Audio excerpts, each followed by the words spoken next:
Durante séculos, paredes brancas esconderam segredos escuros, memórias silenciadas, pactos, tragédias, crimes e pecados que moldaram o país. Aqui, cada documento, cada relato e cada voz esquecida finalmente ganha luz. Seja bem-vindo a Relatos da Casa Grande. Antes de começar, te convido a deixar nos comentários de onde você está nos assistindo e o horário exato em que está ouvindo esta narração. Queremos saber até onde e em que momentos do dia ou da noite chegam estes relatos documentados. Há casas que guardam mais do que móveis antigos e retratos desbotados. Há casas que guardam o peso de decisões que nenhum inventário jamais registrou. A Fazenda Santa Cruz do Vale Escuro, nos confins da zona da Mata Mineira, foi uma dessas casas. Erguida em 1847 pelo coronel Augusto Brandão de Almeida, a propriedade prosperou com café e cana durante 3 décadas, até que em 1879 algo aconteceu. Algo que ninguém quis registrar nos livros paroquiais, nos jornais da província ou nas conversas de família. Em 1923, quando a fazenda já estava abandonada há quase 40 anos, um grupo de agrimensores contratados pelo Estado chegou ao local para demarcar novas divisas territoriais. O engenheiro responsável, Dr. Heitor Sampaio, natural de Juiz de Fora, anotou em seu caderno de campo uma observação que lhe pareceu trivial na época. A varanda frontal da Casa Grande apresenta sombra irregular ao meio-dia, mesmo sob sol perpendicular. Possível erro de construção ou reforma mal executada. Foi só isso. Uma anotação técnica, fria, profissional. Dr. Heitor jamais imaginou que aquela irregularidade arquitetônica não era resultado de imperícia, mas de intenção. Uma intenção nascida do desespero, do medo e de um segredo que precisava permanecer enterrado sob tijolos e cal. A descoberta que realmente importa, porém, aconteceu 3 dias depois, quando o ajudante de agrimensura, um rapaz chamado José Cordeiro, filho de ex-escravizados da região, encontrou debaixo de uma tábua solta do assoalho da varanda uma pequena caixa de metal enferrujada. Dentro dela, embrulhadas em serapilheira, havia 3 cartas amareladas, um terço de contas pretas e um daguerreótipo tão apagado que mal se distinguiam os rostos. Dr. Heitor levou a caixa consigo para Juiz de Fora, mas nunca a abriu. Segundo consta em anotações pessoais de sua viúva, ele dizia que certas coisas não eram da conta dos vivos. A caixa passou por herança até chegar em 1958 às mãos de uma sobrinha neta, que finalmente leu as cartas e procurou o arquivo público. Foi então que a história começou a ser remontada. Pedaço por pedaço, nome por nome, silêncio por silêncio.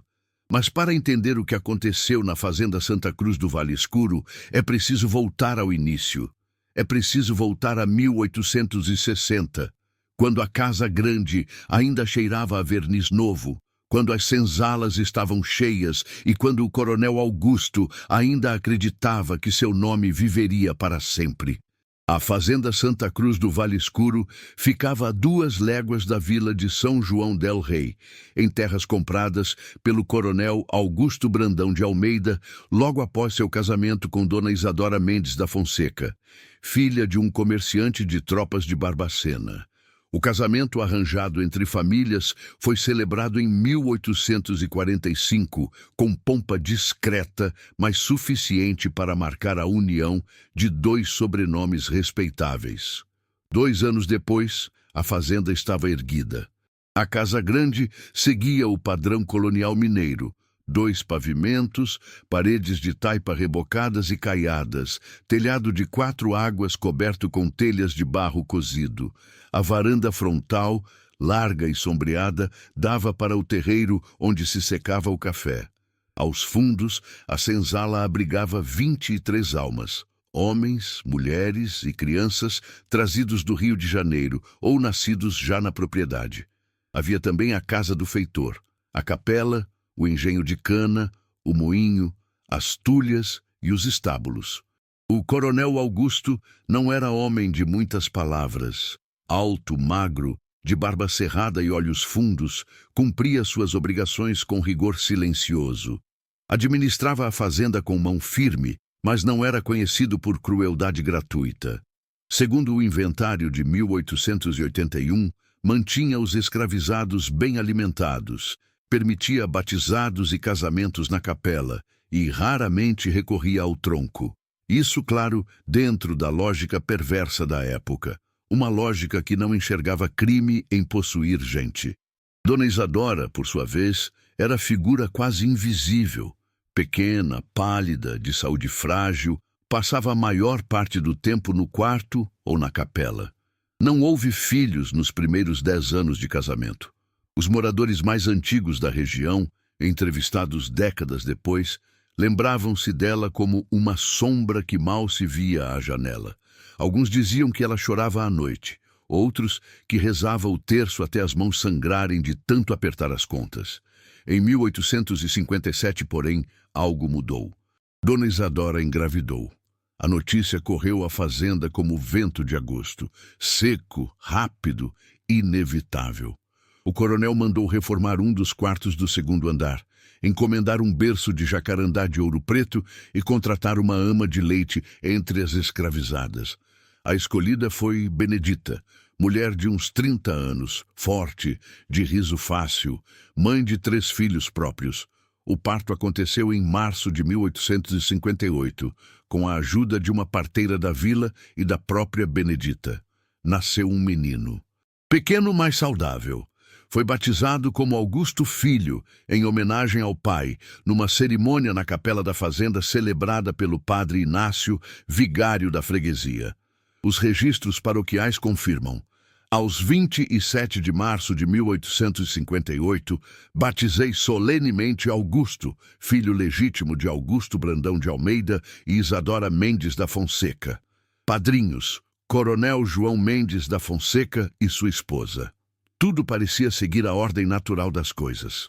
Mas havia algo que ninguém notou naquele momento. Ou se notou, guardou para si com o cuidado de quem enterra ouro roubado. Benedita, a ama de leite, tinha dado à luz um filho no mesmo mês. Um menino que nasceu na senzala, sem padre, sem cerimônia, sem registro. Apenas mais uma criança escravizada, propriedade do coronel, sem nome oficial, além do que a mãe lhe deu, Miguel. E foi nesse detalhe pequeno, quase imperceptível, que começou a rachar o alicerce de tudo o que viria depois. A rotina da fazenda Santa Cruz do Vale Escuro seguia o ritmo das estações. Plantio, colheita, moagem, chuva, seca, chuva de novo. O coronel Augusto levantava antes do sol, percorria a propriedade a cavalo, examinava os cafezais, fiscalizava o trabalho.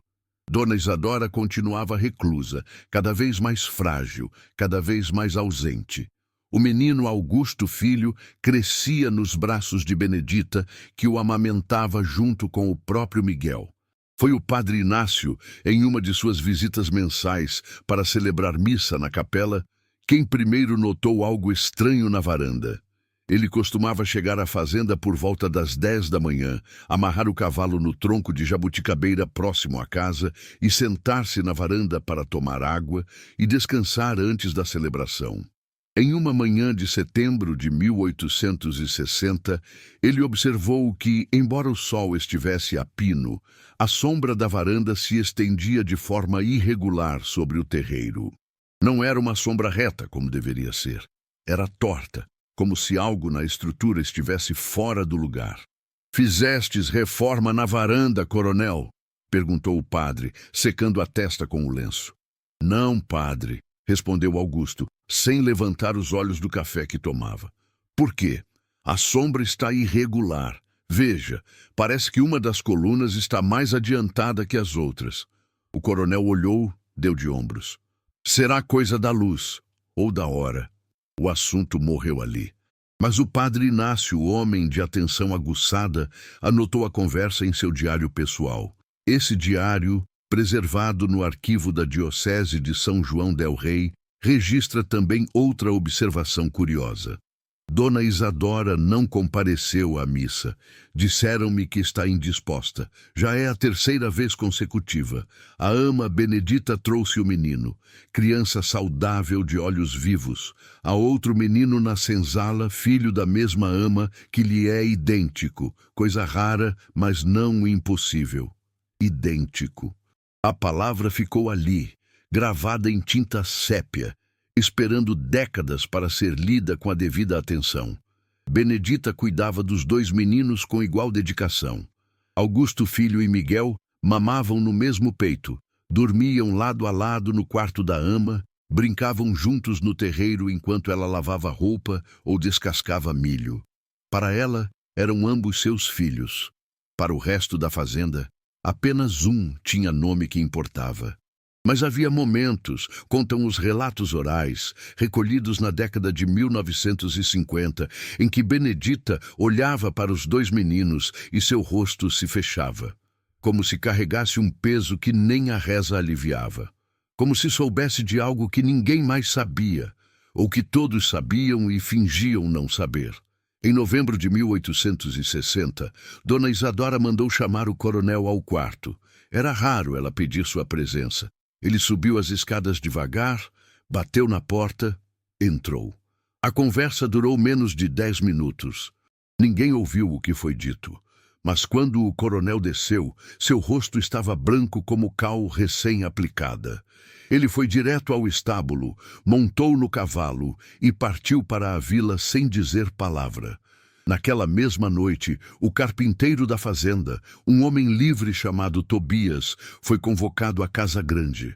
Passou a noite inteira trabalhando na varanda.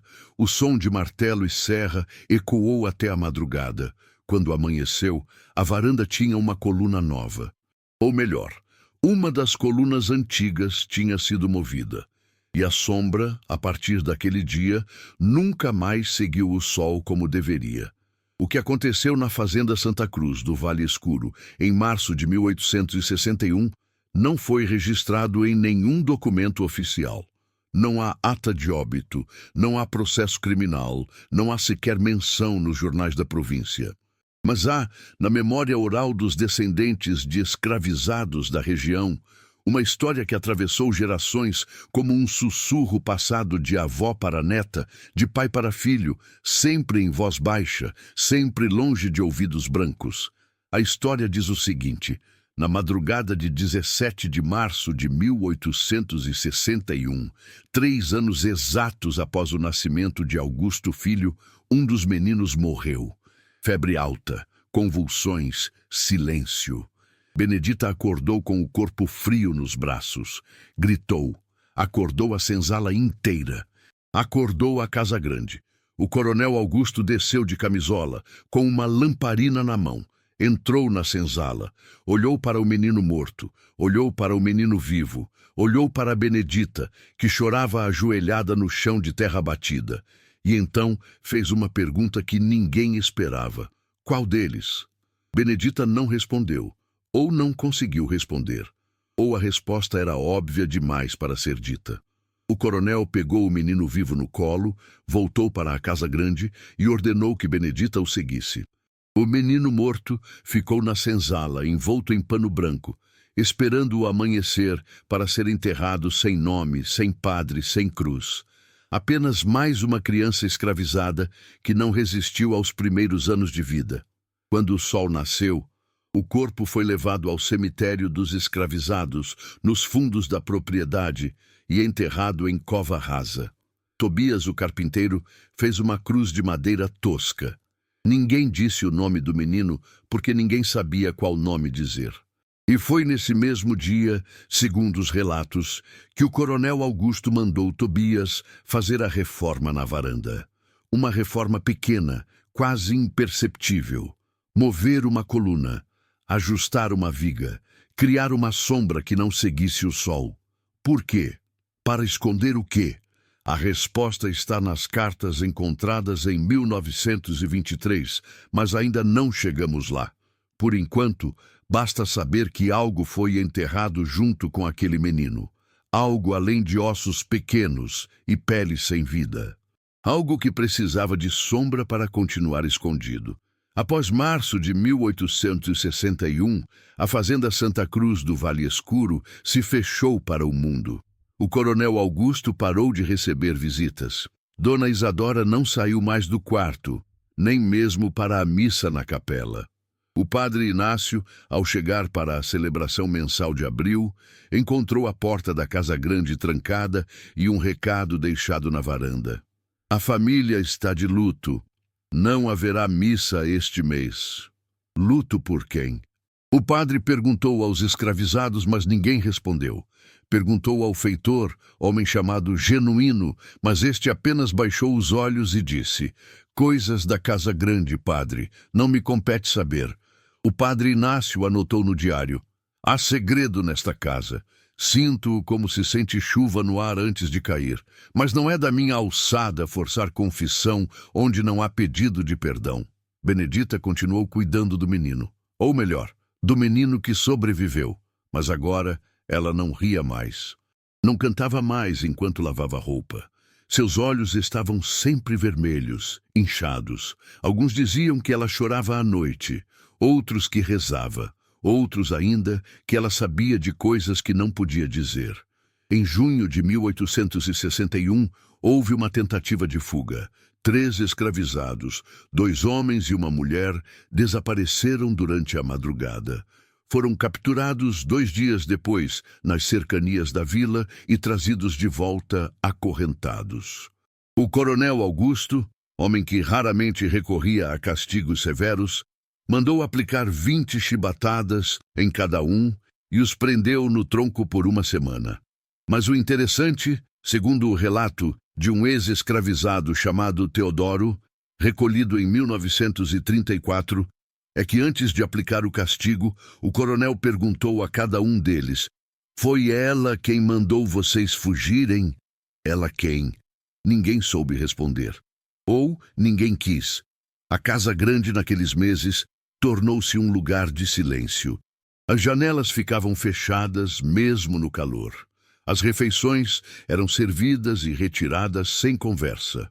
O coronel passava horas trancado no escritório. Dona Isadora não descia mais as escadas. E Benedita, com o menino sempre nos braços ou ao lado, movia-se pela casa como quem caminha sobre vidro quebrado. Foi nesse período, entre março e dezembro de 1861, que a varanda começou a ser evitada, não por ordem expressa, mas por um acordo silencioso. Os escravizados não passavam por ela a menos que fosse estritamente necessário. O feitor rodeava a casa para entrar pelos fundos. Até o cachorro da fazenda, um vira-lata chamado Trovão, deixou de dormir sob a sombra da varanda e passou a se deitar junto ao celeiro. E a sombra? A sombra continuava torta. Mesmo ao meio-dia, quando o sol estava exatamente acima da casa, a sombra da varanda se estendia irregular sobre o terreiro, como se algo invisível a puxasse para um lado. O carpinteiro Tobias, quando perguntado por curiosos da vila, dizia apenas: "Fiz o que me mandaram fazer. Não sei por quê. Não quero saber." Ele morreu em 1863, de febre amarela, levando consigo qualquer explicação técnica que pudesse ter dado. Mas há, no inventário de seus pertences, registrado no cartório de São João del Rei, uma anotação curiosa. Um caderno de anotações de carpintaria, com desenhos e medidas. Última página rasgada. Rasgada por quem? E por quê? O silêncio na Fazenda Santa Cruz do Vale Escuro durou quase 10 anos. De 1861 a 1870, a propriedade funcionou como sempre: plantio, colheita, moagem. Mas algo tinha mudado. A fazenda prosperava nos números, mas definhava no espírito. Dona Isadora faleceu em 1868, aos 42 anos. A causa oficial, segundo o atestado de óbito assinado pelo Dr. Armindo Goulart, médico da vila, foi consunção pulmonar agravada por melancolia. Ela foi enterrada no cemitério da Matriz de São João del Rei, ao lado de seus pais, numa cerimônia breve e sem pompa. O coronel Augusto compareceu de preto, sozinho, sem o filho. Benedita não foi ao enterro. O padre Inácio celebrou a missa de corpo presente e anotou no diário: Dona Isadora morreu sem confessar. Tentei visitá-la nos últimos dias, mas o coronel não permitiu minha entrada. Que Deus tenha misericórdia de sua alma e de todos os segredos que ela levou. Augusto Filho, agora com 10 anos, crescia sob os cuidados de Benedita. O menino era saudável, esperto, de feições delicadas. Aprendeu a ler e escrever com um professor particular contratado pelo coronel, um luxo raro para a região. Mas havia algo no menino que chamava a atenção. Ele era inquieto, fazia perguntas. Queria saber sobre a mãe, sobre a senzala, sobre Benedita. Por que ela me chama de meu filho, quando o senhor também me chama assim? Perguntou ao pai certa vez, segundo o relato de uma mucama chamada Firmina, entrevistada em 1940. O coronel não respondeu. Apenas mandou o menino para o quarto. Benedita, por sua vez, envelheceu rápido. Em 1870, com cerca de 40 anos, já tinha cabelos brancos e costas curvadas. Seus outros filhos tinham sido vendidos, prática comum na época, mesmo em fazendas consideradas benevolentes. Restava apenas Augusto Filho, que ela continuava a criar como se fosse sangue do seu sangue. Foi em 1871, logo após a Lei do Ventre Livre, que algo finalmente rompeu o silêncio. A Lei do Ventre Livre, promulgada em 28 de setembro de 1871, declarava livres todos os filhos de mulheres escravizadas nascidos a partir daquela data. A notícia chegou à fazenda Santa Cruz do Vale Escuro pelas mãos do próprio padre Inácio, que leu a lei em voz alta na capela durante a missa dominical de outubro. Benedita estava presente, ouviu cada palavra, e quando o padre terminou, ela levantou-se, caminhou até o altar e disse diante de todos: Meu filho é livre. Sempre foi. Houve um silêncio pesado. O padre Inácio franziu a testa. Seu filho nasceu antes da lei, Benedita. A lei não se aplica a ele. Não estou falando da lei dos homens, padre. Ela respondeu com a voz firme pela primeira vez em 10 anos. Estou falando da lei de Deus. O coronel Augusto, sentado no banco da frente com o filho ao lado, ficou branco. Levantou-se, agarrou Benedita pelo braço e a puxou para fora da capela. Ninguém ouviu o que foi dito entre eles. Mas, quando Benedita voltou, minutos depois, seu rosto estava molhado de lágrimas e ela tremia como vara verde. E foi naquela noite, segundo o relato de Firmina, que Benedita finalmente escreveu a primeira carta. Benedita não sabia ler nem escrever, mas conhecia alguém que sabia. O escrivão da vila, um homem livre chamado Lourenço Pires, filho de ex-escravizados, que mantinha um pequeno escritório na rua principal de São João del Rei. Na madrugada de 16 de outubro de 1871, Benedita fugiu da fazenda. Caminhou as 2 léguas até a vila, bateu na porta do escrivão e pediu que ele escrevesse uma carta. Ditou palavra por palavra. Lourenço escreveu, dobrou o papel, lacrou com cera e entregou a ela. Para quem é? Ele perguntou. Para quem precisa saber a verdade? Ela respondeu. Benedita voltou à fazenda antes do amanhecer. Escondeu a carta debaixo do assoalho da varanda, no mesmo lugar onde décadas depois seria encontrada junto com outras 2. Mas antes de escondê-la, ela fez algo que ninguém viu. Ajoelhou-se na varanda sob a sombra torta e rezou. Rezou como quem pede perdão, ou como quem se despede. 3 dias depois, Benedita foi encontrada morta. O corpo estava na beira do rio que cortava a propriedade, meio submerso na água barrenta. A causa da morte, segundo o Dr. Armindo Goulart, foi afogamento acidental. Não houve investigação, não houve processo. Benedita foi enterrada no cemitério dos escravizados, ao lado do menino morto 10 anos antes, sem padre, sem missa, sem cruz de pedra. O coronel Augusto compareceu ao enterro. Ficou de pé, distante, sob o sol de outubro, com o chapéu na mão. Quando baixaram o corpo na cova, ele virou-se e foi embora sem olhar para trás. Augusto Filho, agora com 13 anos, não foi ao enterro. Mas naquela noite, segundo Firmina, ele chorou tanto que o travesseiro amanheceu encharcado. E a sombra da varanda continuou torta, como se marcasse, para sempre, o lugar onde a verdade tinha sido enterrada junto com os corpos. A morte de Benedita não encerrou a história. Pelo contrário, abriu uma ferida que nunca mais cicatrizou. Nos anos seguintes, a fazenda Santa Cruz do Vale Escuro começou a definhar. O café perdeu mercado. A cana não rendeu como antes. O coronel Augusto, homem ainda relativamente jovem, tinha apenas 50 anos em 1875. Parecia ter envelhecido décadas. Sua barba ficou completamente branca, suas mãos tremiam. Passou a beber aguardente sozinho no escritório, tarde após tarde. Augusto Filho, por sua vez, cresceu distante do pai. Aos 16 anos pediu para estudar em Ouro Preto. O coronel concordou e enviou o rapaz para um colégio interno. Durante 2 anos, pai e filho mal trocaram cartas. Foi em 1877, aos 18 anos, que Augusto Filho voltou à fazenda pela última vez. Chegou numa tarde de julho, de trem até São João del Rei e depois a cavalo. Quando entrou na casa grande, encontrou o pai sentado na varanda, olhando para o terreiro vazio. «Vim buscar o que é meu», disse o rapaz, sem rodeios.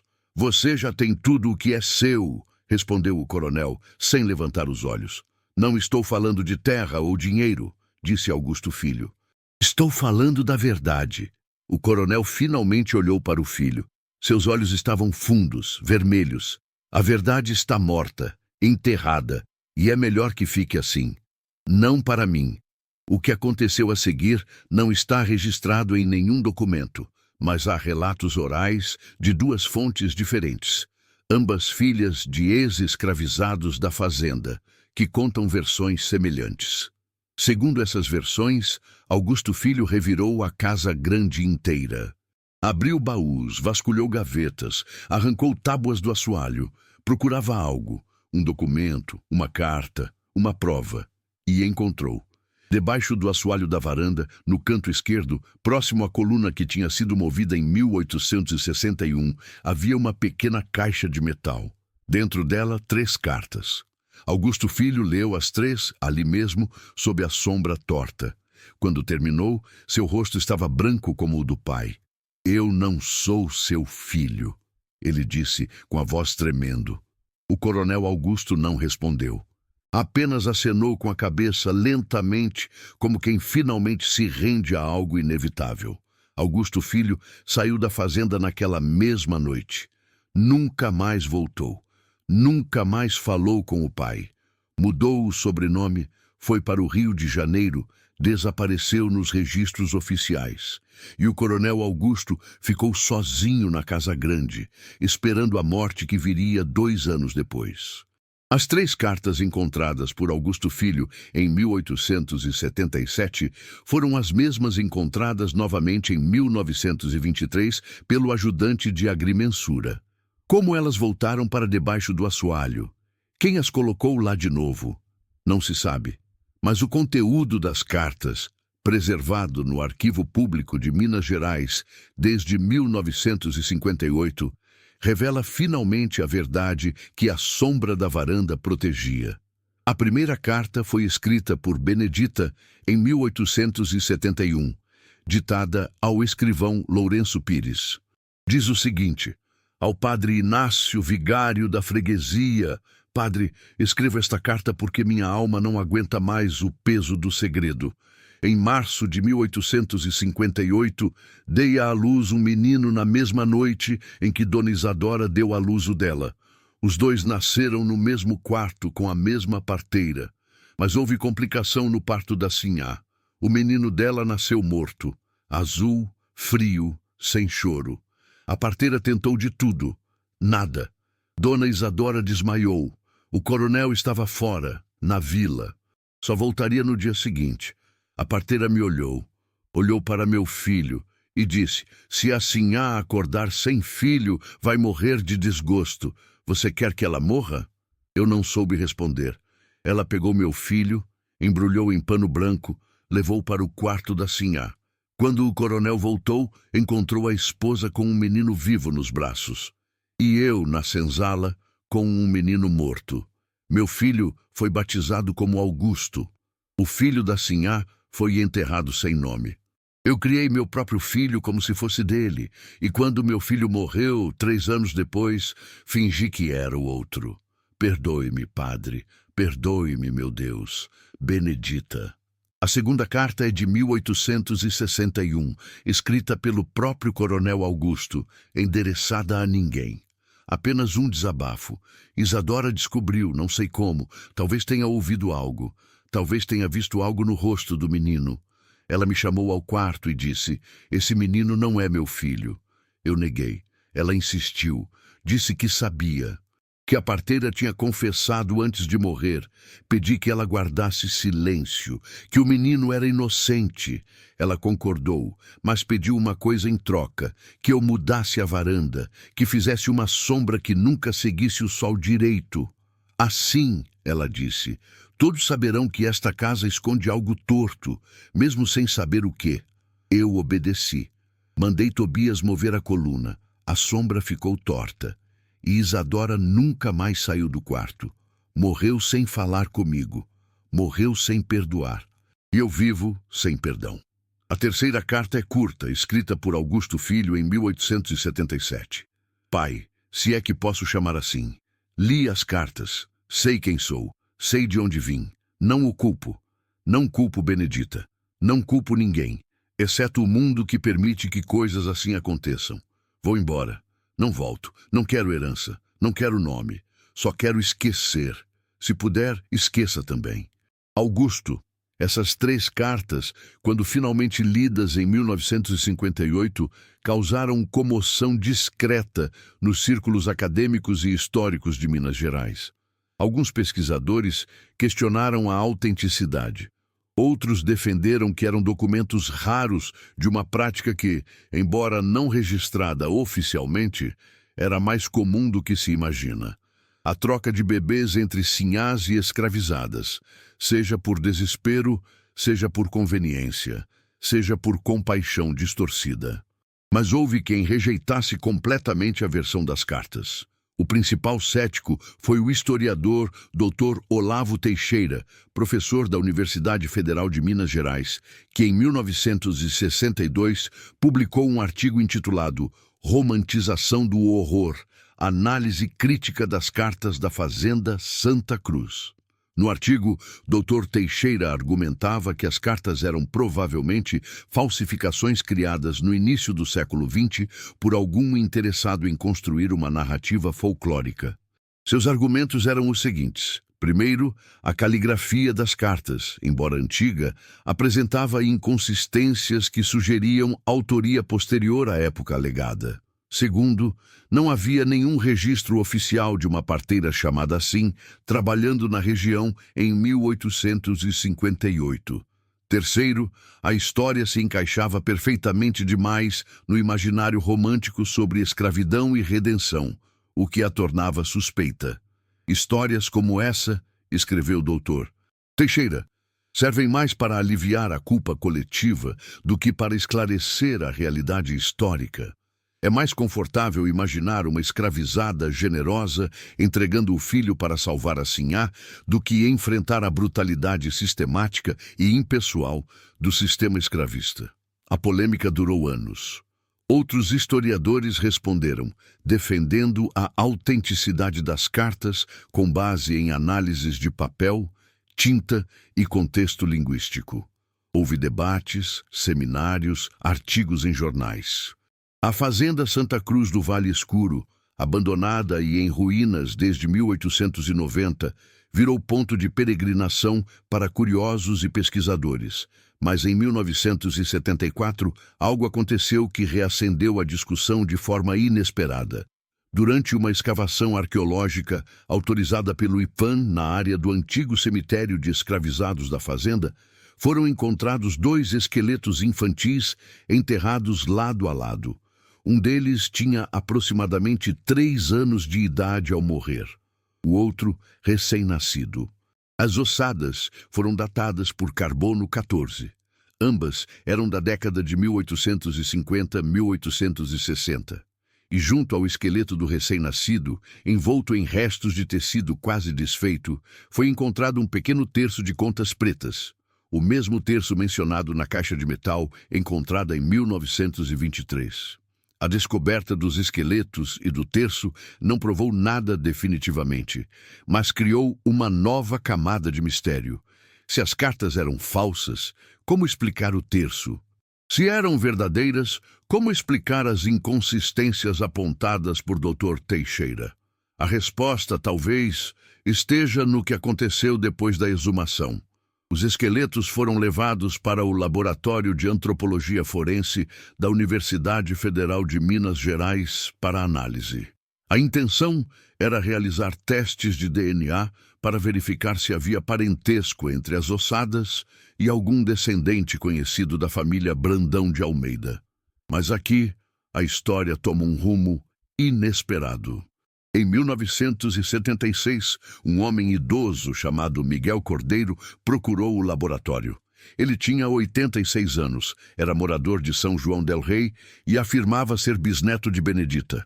Trazia consigo documentos de família, certidões de nascimento e um relato oral passado de geração em geração. Segundo Miguel, sua bisavó Benedita tinha de fato 3 filhos. O primeiro, nascido em 1858, foi dado a Sinhá. O segundo, nascido também em 1858, gêmeos ou nascimento no mesmo dia, morreu aos 3 anos. O terceiro, nascido em 1860, era o avô de Miguel e tinha sido vendido para uma fazenda em Barbacena antes da morte de Benedita. Minha avó me contava que Benedita nunca se conformou com a perda dos 2 primeiros filhos, disse Miguel aos pesquisadores. Ela dizia que um tinha sido roubado e o outro morto pela tristeza, e que a sombra da varanda era a marca da mentira. Os pesquisadores ficaram céticos, mas concordaram em fazer os testes de DNA. Os resultados demoraram meses. Quando finalmente saíram, em 1977, mostravam algo surpreendente. O esqueleto do recém-nascido não tinha nenhum parentesco genético com Miguel Cordeiro, mas o esqueleto do menino de 3 anos tinha. O que isso significava? Que o recém-nascido, enterrado sem nome, era de fato o filho de Dona Isadora, nascido morto ou morto logo após o parto, e que o menino de 3 anos era filho de Benedita, o Miguel original, que morreu em 1861. Mas e o menino que cresceu como Augusto Filho? De quem ele era filho, afinal? A resposta nunca foi conclusiva, mas a hipótese mais aceita, defendida pela doutora Helena Valadares em sua tese de doutorado de 1982, é que houve, de fato, uma troca, mas não da forma romantizada que as cartas sugerem. A hipótese é a seguinte: Dona Isadora deu à luz um menino morto. Benedita deu à luz gêmeos ou 2 meninos muito próximos. Um deles foi dado a Sinhá para substituir o filho morto. O outro ficou com Benedita. Quando o menino que ficou com Benedita morreu, a confusão se instalou. Qual dos 2 era o verdadeiro filho de quem? E a verdade se perdeu sob camadas de silêncio, medo, culpa e conveniência. O mistério da fazenda Santa Cruz do Vale Escuro nunca foi completamente resolvido. As cartas existem, os esqueletos existem, o terço existe. A sombra torta da varanda, embora a Casa Grande tenha desabado em 1981, foi fotografada e documentada inúmeras vezes antes da ruína. Mas a verdade completa, essa continua enterrada. Augusto Filho, que mudou o nome e foi para o Rio de Janeiro, nunca deixou descendentes conhecidos.